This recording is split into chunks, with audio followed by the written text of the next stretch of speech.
दोस्तों 2 तारीख पर गौर करिए और बीजेपी की बंगाल में सारी सियासत आपको बहुत आसानी से समझ आ जाएगी।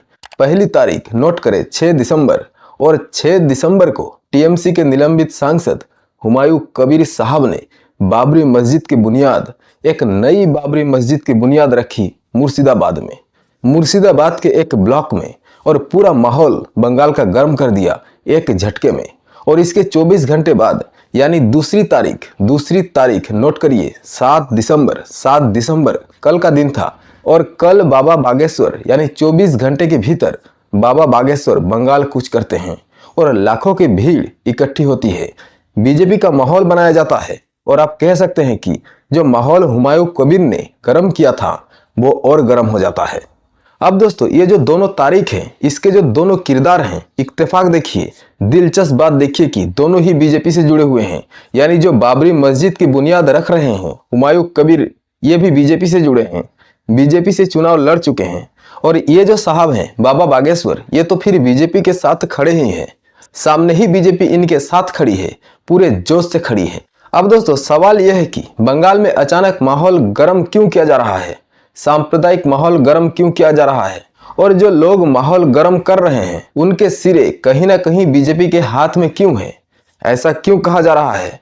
और क्या ये सारी कयास, सारी जो एक्सरसाइज है, ये ममता बनर्जी के किले को घेरने और उसको ढाने की हो रही है। कहीं ना कहीं ममता बनर्जी को इस बार कस के घेरना चाहते हैं मोदी और शाह।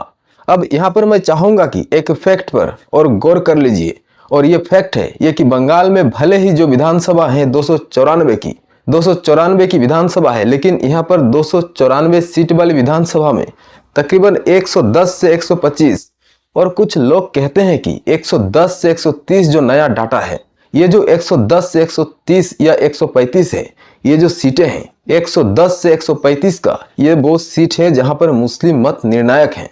यानी मुस्लिम वोटर जो है प्रभावशाली, असरदार हैं, नतीजे को प्रभावित कर सकता है। और इत्तेफाक देखिए कि जो हुमायूं कबीर हैं, जिनको मैंने कहा बीजेपी से चुनाव पहले लड़ चुके हैं, बाद में टीएमसी गए और अब निलंबित हो चुके हैं, बीजेपी के लोग कह रहे हैं, गोद में बैठे हैं, ये जो हुमायूं कबीर जिन्होंने बाबरी मस्जिद की बुनियाद रखी और एक तरह से माहौल गर्म किया, वो एक नई पार्टी बनाने जा रहे हैं। और ये पार्टी उन्हीं 135 सीटों पर चुनाव लड़ेगी। यानी जो खेल है वो ये है कि हुमायूं कबीर नई पार्टी फ्लोट करेंगे। ये जो नई पार्टी है ये ओबीसी के साथ टाई अप करेगी, गठबंधन करेगी, और ये दोनों मिलकर 135 उन सीटों पर लड़ेंगे जहां पर मुस्लिम मत निर्णायक, जहां से ममता बनर्जी जीतती रही है। और जो उनकी जीत का आधार है, मुस्लिम वोट काटने के लिए सारी एक्सरसाइज हो रही है। और दिलचस्प बात यह है कि हुमायूं कबीर साहब ओबीसी साहब के साथ चुनाव लड़ेंगे। और इसका स्वागत कौन कर रहा है? इसका स्वागत बीजेपी कर रही है। बीजेपी लोकतंत्र की दुहाई दे रही है। उधर बीजेपी के टिकट से चुनाव लड़ने वाले हुमायूं कबीर, जिन्होंने बाबरी मस्जिद की बुनियाद रखी, वो मुसलमानों की एकता की बात कर रहे हैं, एकजुट करने की बात कर रहे हैं। और दूसरी तरफ बाबा बागेश्वर या फिर साध्वी रीतमरा, उनकी जो साथ में है, वो कह रही है कि सुनिए, बुनियाद इस देश में नहीं है, कोई ईंटों की इमारत खड़ी कर सकता है पर हृदय में बाबर को बसा नहीं सकता। देखिए, किसी की कोई ऐसी श्रद्धा है तो वो अपनी अपनी श्रद्धा से आस्था को मान सकता, कोई दोष या अपराध नहीं है, लेकिन हमारे राम पर टिप्पणी कोई नहीं कर सकता।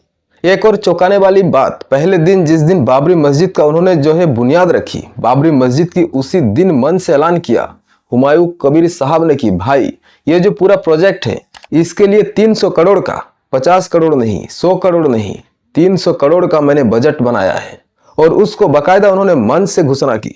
पहले ही दिन करोड़ों रुपए हुमायूं कबीर के पास कह सकते हैं इस फंड में आ भी गए। सवाल इस बात का है कि इतनी बड़ी फंडिंग अचानक हुमायूं कबीर को कौन कर रहा है?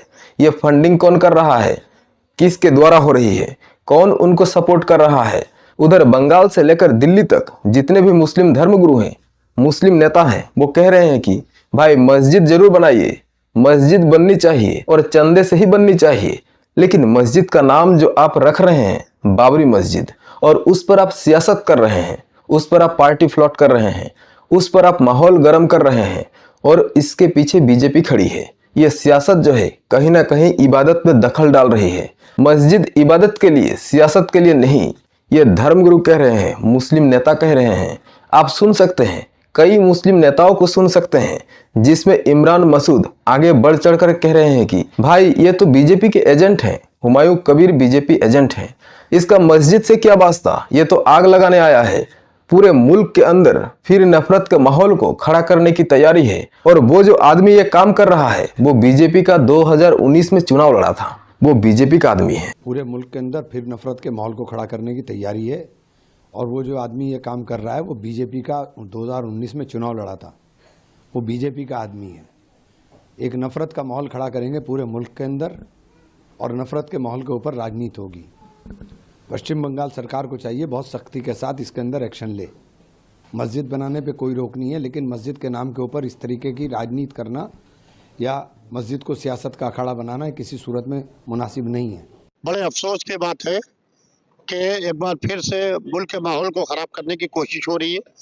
इसके पीछे कुछ ऐसी ताकतें हैं जो हिंदू को मुसलमान से, मुसलमान को हिंदू से लड़ाने की बात कर रहे हैं। अब दोस्तों 2021 में यानी पिछले विधानसभा चुनाव में अमित शाह ने, आप कह सकते हैं, सारे हथियार इस्तेमाल किए अमित शाह ने, लेकिन कामयाबी नहीं मिली, बुरी तरह शिकस्त मिली।